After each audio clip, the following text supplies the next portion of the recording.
Hi, I'm Kalena and And I'm Jayne Frishia.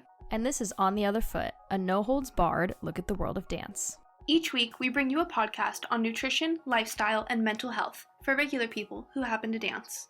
Every Tuesday, we're going to take on a topic in the dance world that isn't spoken about enough and approach it honestly for our listeners. Isn't that nice of us? Hello, podcast friends! Hi, everyone! We are back this week with another episode, and isn't that great? Yep, we are in fact here. This is in fact an episode. We did in fact survive the COVID-19 2020 outbreak. Okay, well, we're speaking from the future, so honestly...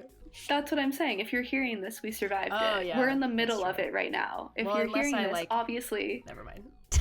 One of us is alive to post it. One of us may not have made it because it only takes one person to post. My last action before I pass out is I scheduled this episode to post in 2 weeks and confuse everyone. Anyways. Well, anywho, we're gonna stir crazy. Yeah, we are going a little bit stir crazy, but we're both doing something we're happy to be doing right now, which is bringing this podcast to you guys. So it's keeping us sane. Yes, that's true. So we are gonna talk about body image today. This is a take 2 of another one we did, and we realized that we rambled a lot in the first one just because this is a personal topic. So we have a kind of a better plan for what we're gonna do today. We're going to try and keep this episode, there's no way to keep it objective because it's going to be about our personal experiences, but we're going to try and keep this informative, somewhat light, just kind of give you guys a look on what we've experienced as far as how being a ballet dancer or a dancer at all affects your body image. So if you're not comfortable with hearing our stories, or if this is something you're working through personally or something you're triggered by, please don't listen to this episode. We want you to feel good about yourself and stay healthy in your brain. So yeah, that's just kind of our little warning before we get into it. Yeah, nothing too crazy, but we don't want anybody to get upset or anything because we know this is a really hard topic to talk about, which is why we're talking about it, because that's the point of this podcast. So yeah. So to get started, just kind of for the sake of discussion, Jayne and I are just both going to very briefly define how we see body image in our own terms to kind of set the stage for our perspectives and kind of where we're coming from. So do you want to go first? Sure. Okay, so I think my personal definition of body image would be how happy I am with my body when I go into take a ballet class that day and I have to look in the mirror, and if I'm happy with it, I will feel like I look like a ballet dancer. I will feel like I'm muscular in the right places, like I'm thin where I want to be in other places. And so I guess my definition of body image is pretty comparative. And it's just basically me being like, oh, I look like I think I should look like for what I want to do with my career. Yeah, mine is kind of similar.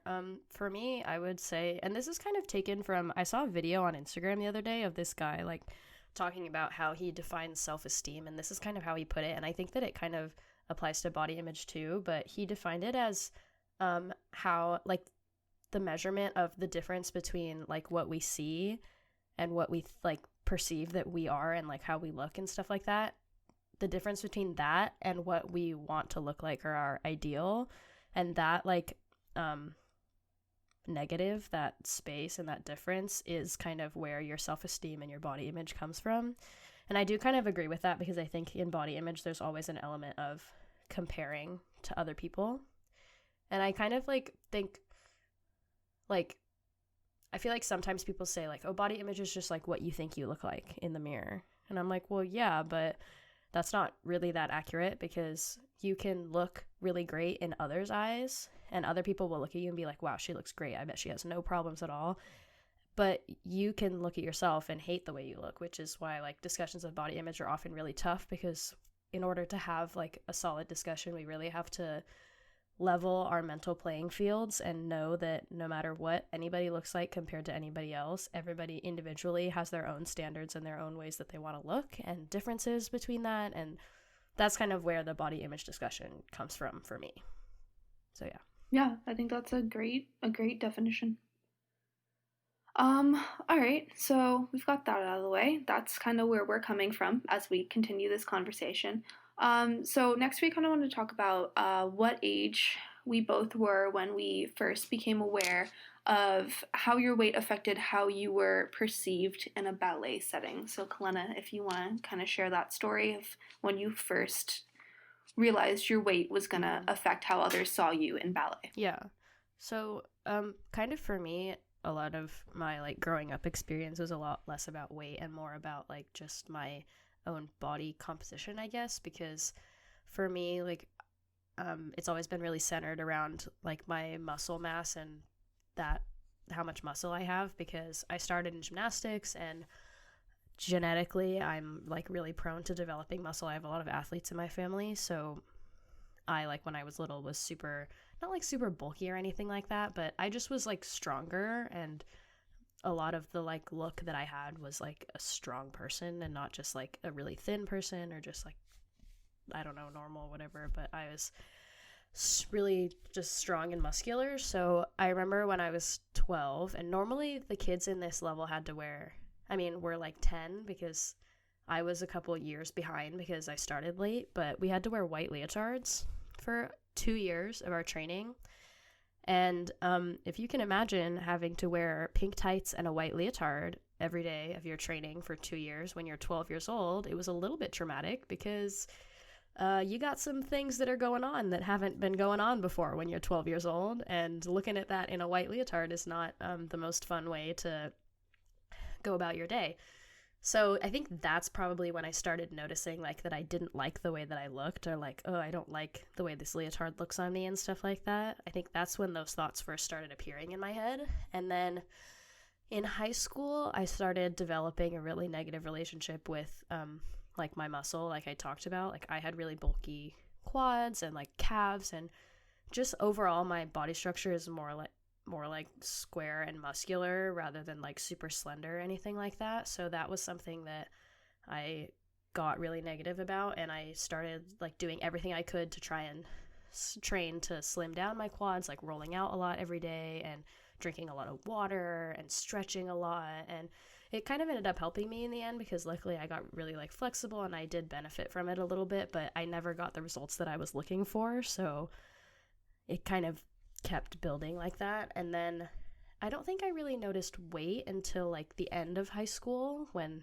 I started doing like auditions and noticing that I had to put my weight on forms and stuff. I think that kind of cued me into like, oh, I need to be like watching the number and making sure that it's a good number and not something that's not acceptable. So I think at the end of high school is when I started like looking at my numeric weight as a measurement of the way that I looked. And then after high school, when I was living in the dorms at UCSD, I struggled a lot with feeling like I didn't have a lot of control over like my diet and my like exercise regime and stuff like that and the way that I looked because I couldn't cook food for myself, and that was really like took a lot of freedom away from me and made me feel really insecure about that. So that's kind of when it got about weight, and then ever since then that's kind of just been present. So yeah. Yeah, I mean, I know Kalena, so I know like a bit of that story, but I guess I have similar markers in regards to age of when you start to take notice to similar things. So I was probably about 11 the first time I like really thought about weight in regards to ballet, and I was in the dressing room with one of my friends and we were just like hanging out, sitting there in our tutus or whatever, and she made a comment about how she really liked when you could see like a dancer's collarbones and all her like chest bones when she was in a tutu. And she turned to me and she was like you have that, you can see all your bones, and that looks really nice in my opinion. And I don't know, like she was a couple years older than me, so she was like 13 at the time, so someone had already put that thought in her head that being able to see your bones was aesthetically pleasing for ballet. Which, I mean, listen, some people you can see their bones and some people you can't, and some people it's healthy on and some people it's not. So you shouldn't judge, but you should know which one it is for you. And so I remember like having this idea of like, oh, I guess I'm generally thin, and that I guess is going to be a good thing for this. Um, and then I don't know, I didn't really give my weight much thought again until I was like 17, and I got pretty sick for about 5 or 6 months, and I lost a lot of weight during Nutcracker and audition season, and like I was sick and like couldn't breathe and could barely dance. But I remember getting a lot of praise for that from my teachers and people I was auditioning for. I had just a botched audition for a certain program, and they talked to me afterward, and I was kind of like, yeah, like I know that definitely wasn't my strongest, and they were like, well, you have a beautiful facility, and so once again, this idea was kind of put into my head. It was like, oh, I'm super, super, super thin right now, and everyone likes that, so I guess that's good. And even though I was sick, like I wasn't concerned. But that ended up being really detrimental because as soon as I started to gain weight back, because I was recovering, I was getting healthy again, I was eating again, I was able to build muscle, like healthy things were going on. I started to get worried about, oh, I'm gaining weight here and gaining weight there. And then I went to college the next year, and like Kalena's saying, when you lose control of your diet freshman year because you're living in the dorms and food is prepared for you, I noticed weight gain then too.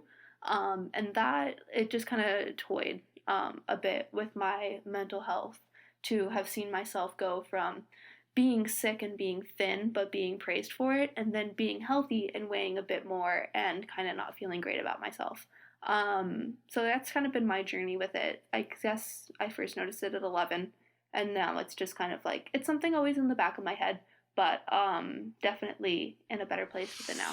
Yeah, definitely. Like, it's a very like up and down roller coaster, I think, and you know, you always go through periods where it's really bad and periods where it's really good and periods where it's really bad, and part of that can be really discouraging because it kind of feels like, oh, this like journey is never going to end and I'm never going to have to stop dealing with this. But like, even though that is true, like at the same time, you always know that when you're at the bottom of something, like it's going to get better. So it's kind of that like duality. So yeah. So this is our point where we're going to take a quick break. So we will be back in a second to talk a little bit more and round this up and finish up. So yeah. Hi, Kalena here. Before we get back into this amazing interview, I wanted to take a moment to talk about how you can support On the Other Foot. If you haven't yet, be sure to check us out on our Patreon, which is linked from our website and Instagram. Patrons receive extra VIP benefits like free merch, early access to episodes, and in-episode credit for supporting our podcast. Thank you, patrons, for your continuing support of our pod. Okay, we are back from our break, and we're talking about body image, and so now we're just gonna start going into a little bit more of like talking about less about ourselves and more about like our views with kind of the world, I guess I would say. So yeah. All right, so like Kalena said, we're gonna kind of get away from ourselves and more into what body image does in regards to everyone who is dancing ballet. So Kalena, what is one or several, you can pick the number, things that you would like to see changed like immediately in regards to body positivity in ballet? Yes. Okay. The thing that I probably feel the most passionate about, that over my like time I've just like thought about it a lot and seen a lot of research and watched a lot of videos and read a lot of articles and stuff that really just affirm this for me, is that we need to stop, S-T-O-P, stop asking for my weight on an audition form. Period. Do not ask me for my weight. I will not fill it out if it's on there, because you know why? The reason why, and this is something that I've been told by nutritionists that I've gone to and by physical therapists and like people at the gym, personal trainers that I've worked with. Basically, if you take like one fist, that's the size of a pound of muscle. But if you take two fists together, that's the size of a pound of fat. So the basic concept is that a pound of fat takes up twice as much room as a pound of muscle.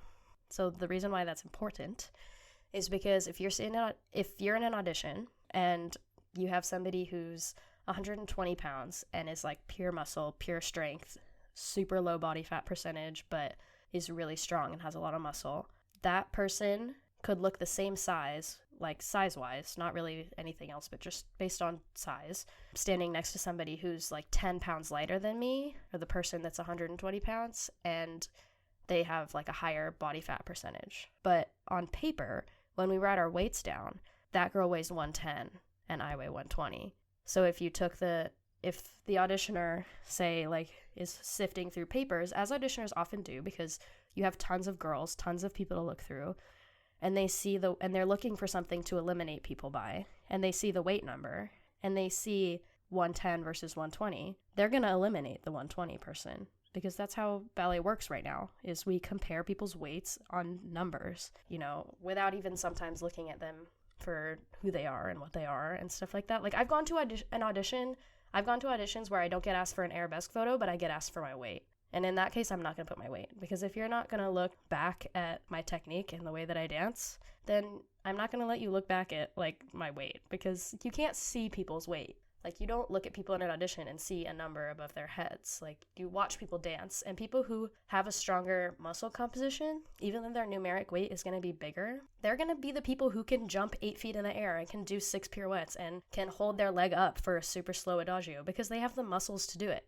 And that's not to say that people who have a lot lighter weight don't have extreme strength. Like, I'm just saying that we shouldn't compare those numbers at all. It doesn't make sense. Compare people on their strength and the way that they dance, period. Like, what's the point? Just as a fact, muscle equals strength. So strong toned dancers are just going to weigh more no matter what. And that's just how it is. And there's just no reason for it. I just don't get it. Just stop. Just look at the way that I dance. Completely right. Look at my arabesque photo. Look at me in a tendu side. I don't care. Yeah, I mean, she's totally right. I mean, like, I also hate the, like, tendu alzacone pictures because, like, literally all those are for is just to look at the way that your body looks in those positions, but it's better than weight. I would rather do that than weight because, like, what are you getting from the fact that somebody is, like, 10 pounds less than somebody else? It doesn't make a difference. Yeah, I mean, I just had that experience. I went to my first company audition ever a few weeks ago. Just, like, I'm not looking for a job right now, but just to begin practicing them. Mm-hmm. And yeah, it was something very similar where they asked you to put your weight down on the audition form, and then it was super, super clear that the people they asked to stay for the second portion of the audition, like, no disrespect to those girls, they were beautiful dancers, but they were not the strongest dancers in the room. They were very, like, the talent pool was very high at this audition, but they were the thinnest people in the room, and for that, they're gonna get the job because they sifted through, their weight in the forms, and they pulled those forms out. They very clearly had a set amount of forms in front of them on the table, and the other forms in a pile, and they weren't looking at them, and you weren't in consideration if you weighed above X amount, and that just doesn't make sense because, like Kalena is saying, muscle mass plays into it, and you want dancers that are capable and will get injured less. Yeah, and, like, the other big point of it is that it comes for me from a place of, like, when I was growing up, like, kind of like I was saying before, the only time I ever even noticed that weight was part of the equation, like, yeah, I had problems with the way that I looked, but everybody has problems with the way that they look. Like, everybody struggles with, they always don't like something about the way that their body looks. That's very normal, especially because when it was happening to me when I was like 12. The point that it started to transition into weight was not until I had to put my weight on an audition form. Like, I never thought about my weight before that. I was a competitive gymnast, which is like a very big, you have a lot of like stuff going on with your strength and stuff like that. You're in a leotard too. Like, I've been in a lot of situations that are very physique based, but the only time I ever started counting my weight and noticing my weight and then going into this cycle of like, oh, that's weird. I lose a lot of weight during this time and I gain a lot of weight during this time. So let's see how much weight I can lose during this time and how much I can keep it off during the time that I normally gain weight. And like, I didn't start to do that until I learned that like counting your weight was something that people do and like something that you can be more specifically evaluated on an audition form. When you're 12 years old, 13, 14 years old, and you go to a summer intensive audition and you're filling out the forms yourself and you're so excited that you're there and auditioning and whatnot, and then you get down there and you have to put your weight on a form. Like, I remember being like, I don't even know what I weigh. I have to go check. And then going to check and then putting it down. And then, like, just hearing from people like, oh, what did you have to put down there? And blah, blah, blah, blah. Like, it just doesn't make sense. Like, why does it have to be there? Why do we make that a criteria? Like, I understand ballet is so physique based and like how people look and stuff like that, I'm totally okay with that, whatever. Like there's elements of body image that, yeah, they exist in ballet and it really stinks, but it's also how it is. It's like acting and things like that. There's standards that people have and it sucks, but that's the way the industry is. But wait, like what? Do we put people's weights on our programs? Do you put People lie too. Yeah, and people I've lie. lied before because you get it in your head of what you should weigh or what you think someone is looking like. And like dancers aren't stupid. You can research, go on a company's Instagram beforehand and see, okay, like this looks like a company where the bodies are very diverse and all the dancers are really strong. Or this looks like a company where the only prerequisite for you getting hired is that you are stick thin. And then you can lie. You can say, oh, like, I weigh X amount. And then you're going to hope to get consideration past, like, the plie combination. Like, dancers aren't stupid people. And so that's just another reason we should stop asking for it. It's A, not an accurate representation, and B, people are going to lie. Yeah, it shouldn't be a barrier for, like, my weight shouldn't be a barrier to be considered as part of, like, the ballet world. That's not fair. Even though that's a really subtle change to like take the weight off of an audition form, that's not asking for very much. But I think that it'll make such a big ripple effect in the world of the way we teach young kids to look at the way that they look in the mirror. And I think it's important to teach kids healthy nutrition and teach them, you know, you need to stretch, you need to do this. Like, we want to have really good feet. We want to have really flexible everything. We want to be able to do all this stuff. And you have to have a nutrition and have like a stretching and strengthening regime to help you achieve that. That's fine. That's good. That's healthy. But once weight as a number enters the conversation, it becomes very unhealthy because teenagers and little kids don't know how to separate that from the way that they look. I only recently learned that it's separate, and I'm the ripe old age of 20, so. Yeah, we're old now. Are you 20? Yeah, I'm 20. Oh yeah, because I'm going to be 21. Months. I get confused because I know that your birthday is after mine, and then I forget. I'm just not good at math. That's okay. That's why we're dancers. But anyway. I'm kidding. That's why I'm a political science major, more specifically. Okay. I would like for ballet teachers to stop talking about weight with children. Full stop.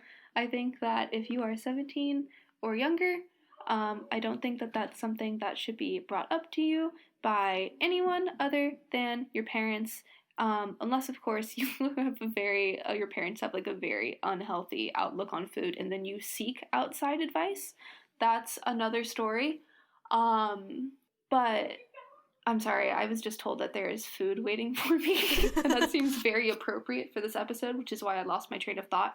I think that unless you are actively seeking mentorship from someone in your ballet community about weight and about body image, and unless you feel that they are giving you solid, healthy advice, I do not think that it is the place of a ballet teacher to speak to a child, a minor, about what their body looks like, because, like, I'm sorry, no matter how well-meaning you are, that's not going to come out of your mouth as anything positive. It will not be interpreted positively. I've seen it happen time and time again. I've even seen the argument of, it's like, well, this kid is 16 and if they want to get a job but they weigh X amount, like, someone should tell them that they need to lose weight before they go out into the real world because the real world is just going to eat them up. And to them I say, you are not protecting them from anything by telling them to lose weight. I don't think it should come from you. It's going to come from someone else eventually. And if this person wants to pursue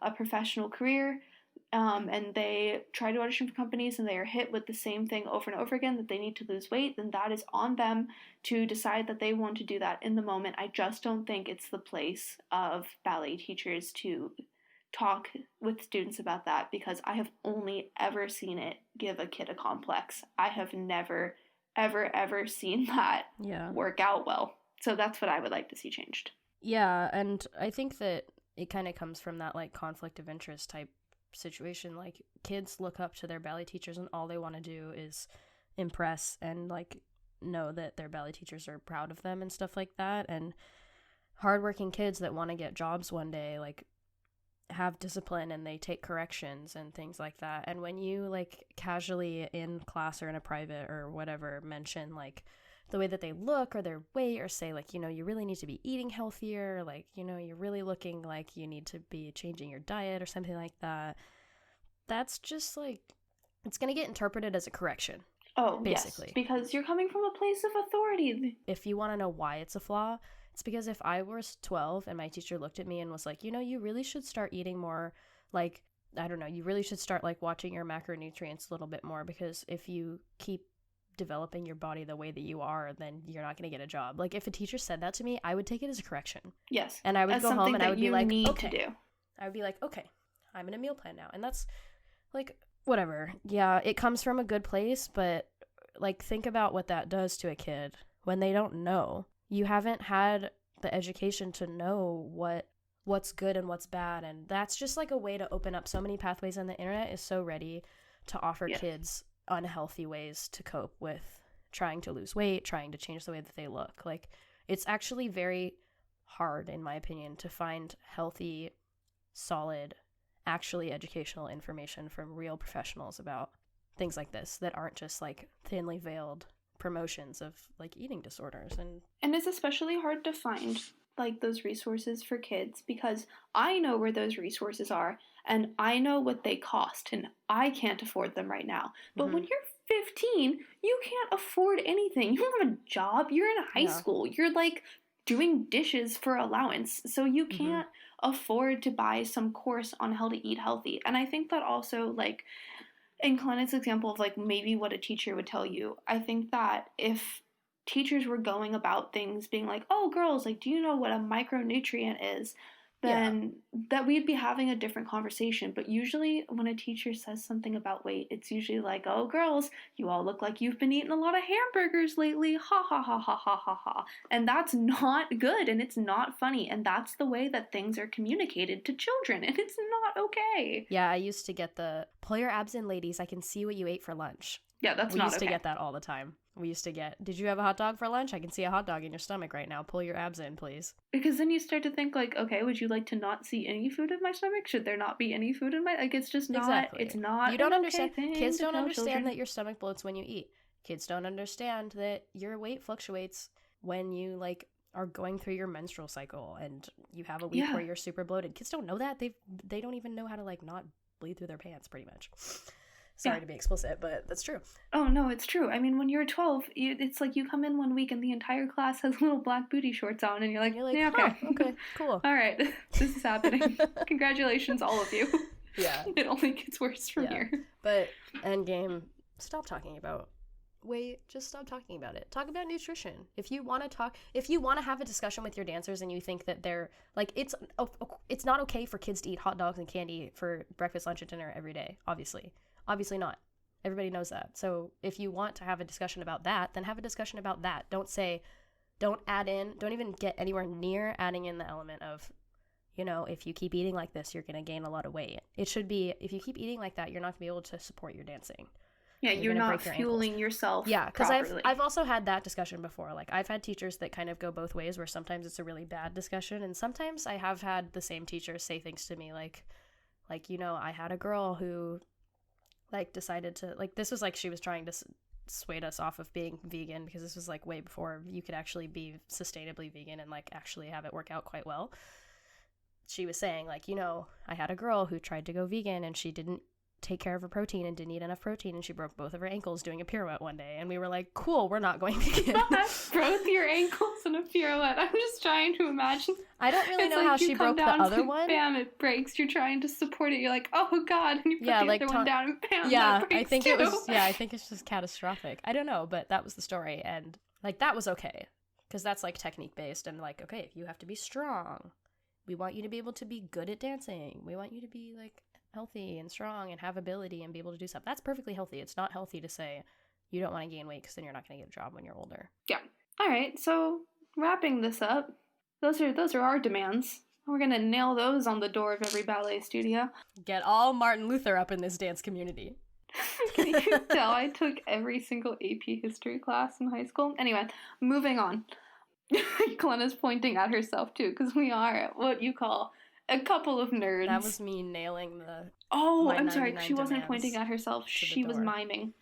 That was a hammer. So, my podcast partner, who is now a mime, what advice do you have for dancers who may be in a body negative environment or who are internally struggling with what they see in the mirror? Caveat to this question: we're not doctors. We just have personal experience. Please consult a doctor if that's what you think you need. But we're just going to kind of try and give you some support in this section of the podcast. Yeah, because sometimes it's hard.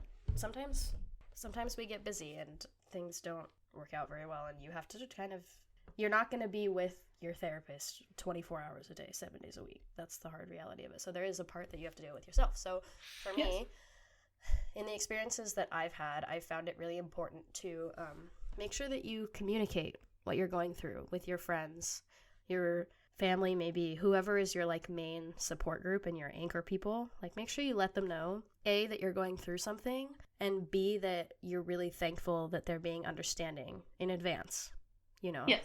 Because things that I've noticed and things that I've noticed with my friends is that when I'm having a hard time or when one of my friends is having a really hard time, we get really stressed out, you get really angry, you might get really irritable and like nippy at people because they don't understand you, and you might self-isolate. Like, all this stuff happens that don't necessarily make people happy when they're friends with you. It makes them kind of irritated with you because you're not being the best friend.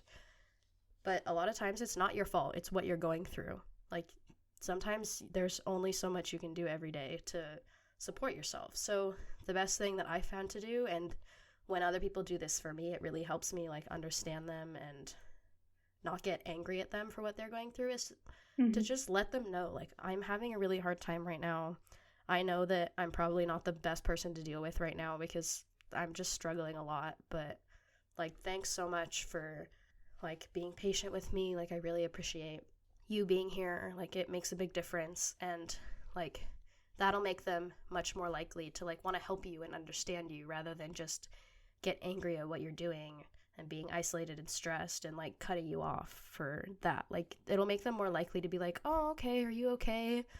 And maybe like then in the future when you get nippy at them or having a bad day, so you're really angry, stressed out, or you're not responding to texts or talking to people, that'll make them more likely and let them know that it's okay for them to say like, hey, are you doing okay? Like, you're really stressed out seeming today. Like, what do you need? Instead of being like, wow, she's being a real pain. Like, I'm not going to talk to her today. She's being really irritating. Like, I've had those two different reactions with people before, and the difference for me is that I know that they're going through something and that I'm their support person versus I don't know. And I'm just like, okay, whatever. Okay, I guess you're just in a bad mood today. Yeah, no, that's really great advice, and it takes a lot, especially if you're a younger person or a younger teenager, to really to learn to empathize and to learn to kind of take in strides how other people may be perceiving you, or to understand that other people have lives just as rich and full as your own. But I think Kalena's completely right. The faster you can take those steps and learn how to reach out to someone with your problems, the better off you're going to be just as a person going forward. I know from my personal experiences, and I've been told by professionals before, like when talking to them about my experiences, that those people who support you, even if it's one or two people, or even if it's like, I don't know, like a journal you write in or something that you're doing that's really supporting you, like those things are the most important things when you're going through something, because those people are anchors that let you know, like, I have these people who care about me. Like, for me, being able to take the first step into like making steps to make myself feel better and like recover from what I'm going through is like knowing, like, I have like Quinn, and I'm like, well, this is really hard on our relationship. Like, I want it to get back to normal. I'm not able to have a normal relationship with my friends right now because I'm all irritated at everybody all the time. Like, I want to be able to be there for those people. The desire to be there for your friends in the way that they're there for you is oftentimes for me what makes the difference between like whether or not I take the step in like trying to fix it, instead of just sitting there and being like, wow, I'm going through it right now, can't do anything about that. Yeah, and I think that takes a certain level of maturity too.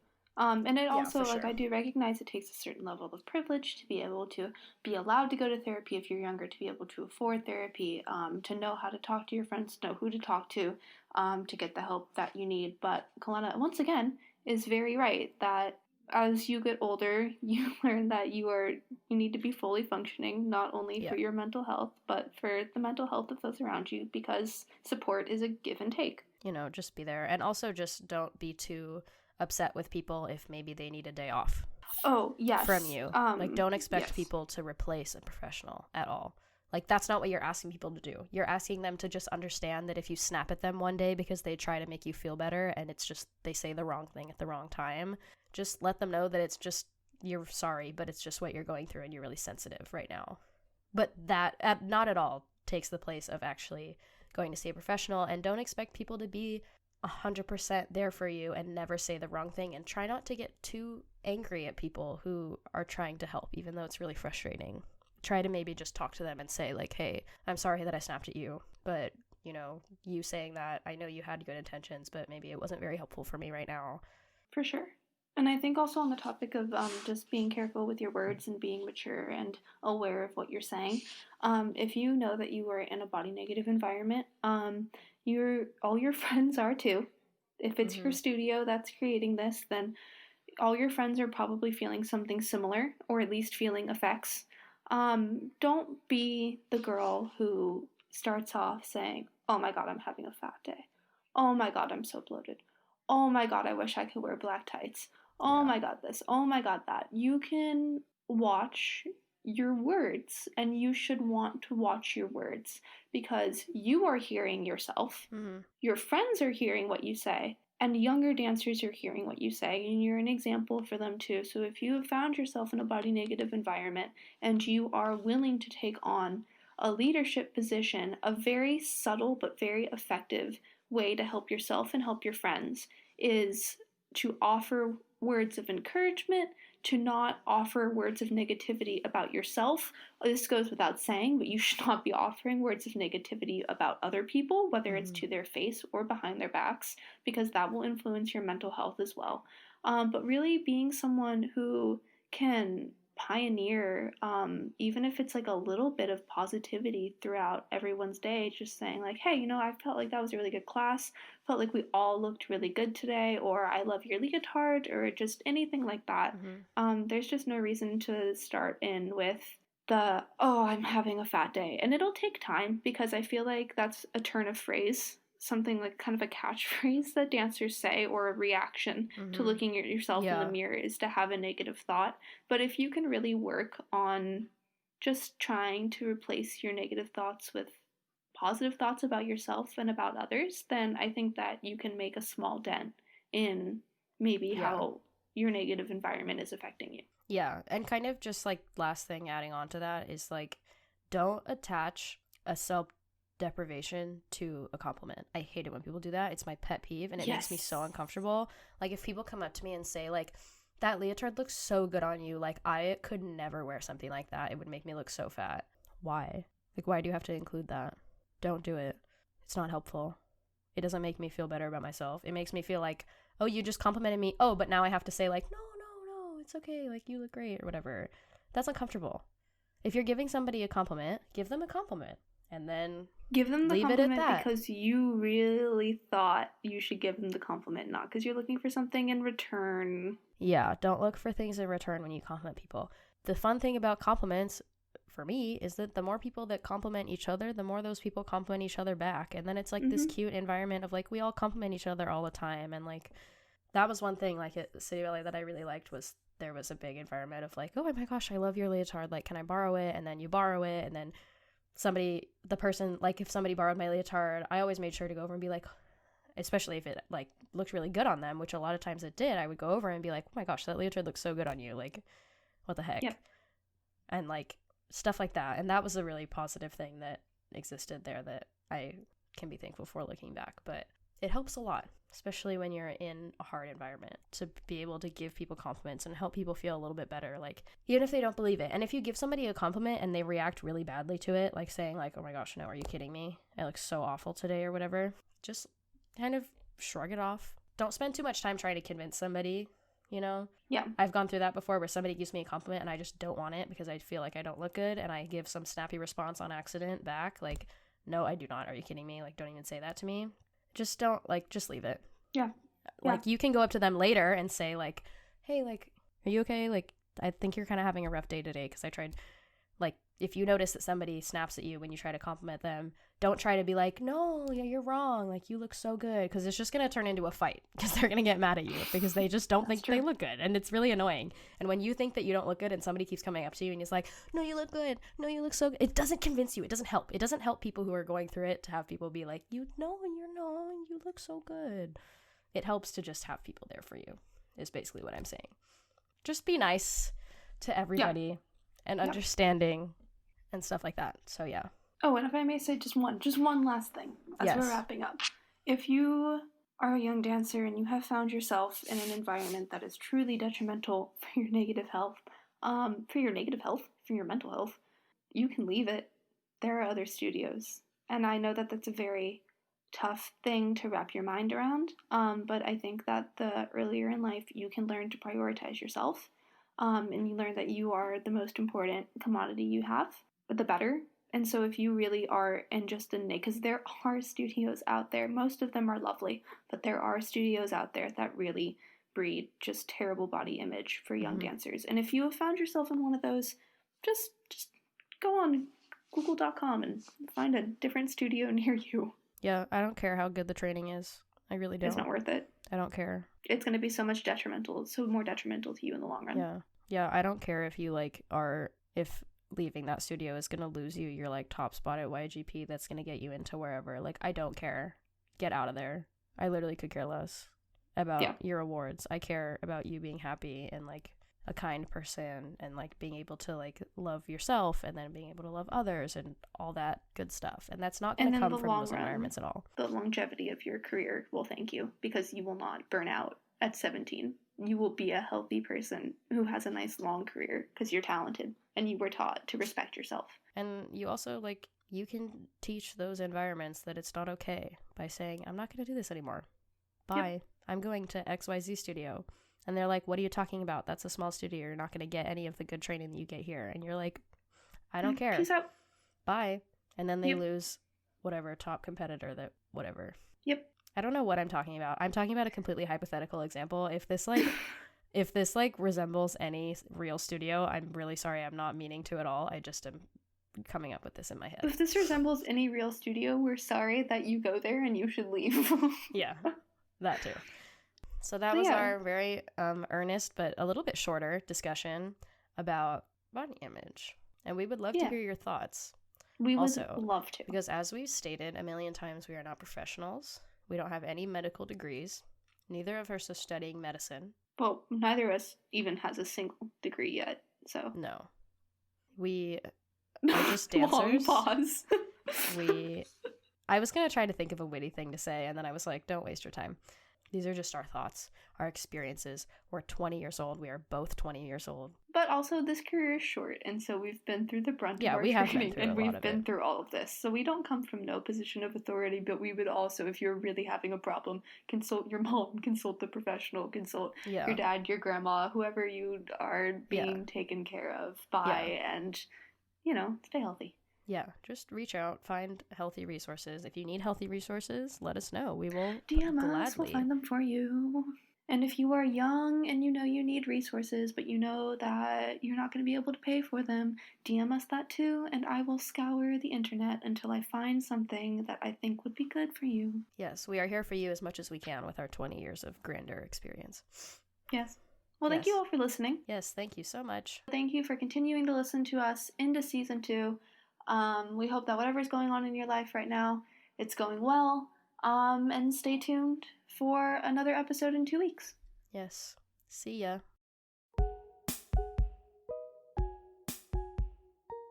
We hope you enjoyed this week's episode of On the Other Foot.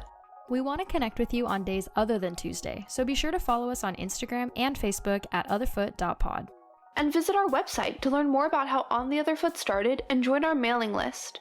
If you have any questions for me and Jane or would like to suggest a topic or guest, email us at ontheotherfoot.podcast@gmail.com. And please subscribe. It makes a huge difference to us. We want to offer you all discount codes and annoy you with sponsorship ads, and we cannot do that unless you subscribe. So please do it now. And above all, thanks for listening. It really means a lot to us. We hope you tune in to On the Other Foot next week for more conversation on the world of dance.